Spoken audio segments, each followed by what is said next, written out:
Alright, so let's say the problem asks, find cosine theta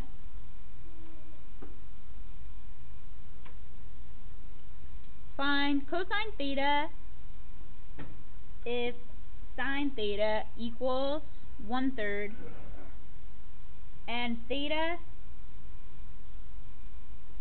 terminates in quadrant 2.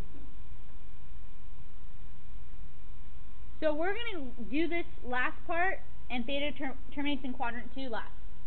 Okay? So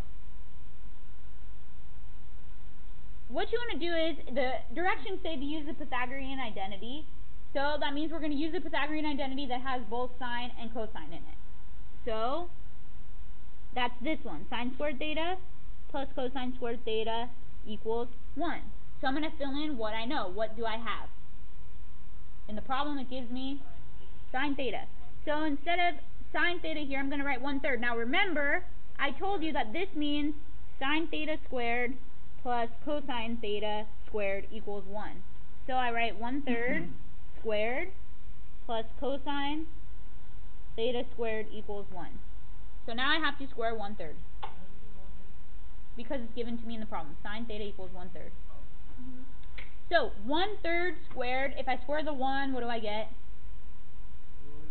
1. If I square the 3, what do I get? 9. Plus cosine theta squared equals 1. Now I want to solve for cosine theta squared, so what do? Subtract what? 1/9. Good. So I subtract 1/9, and I get cosine theta squared equals, so 1 minus 1/9 would give me how many ninths? Well, 1, so 1 full thing with 9 pieces is going to be 9/9, right? Minus 1/9 gives me how much? 8/9. So I get 8/9. And now I'm going to take the square root of both sides. Every time I take the square root, I have to put a plus or a minus. Okay, but I can reduce this. What's the square root of 9? We'll do the easy one first. 3. Okay, now 8 breaks down into 4 and 2 and 2 and 2.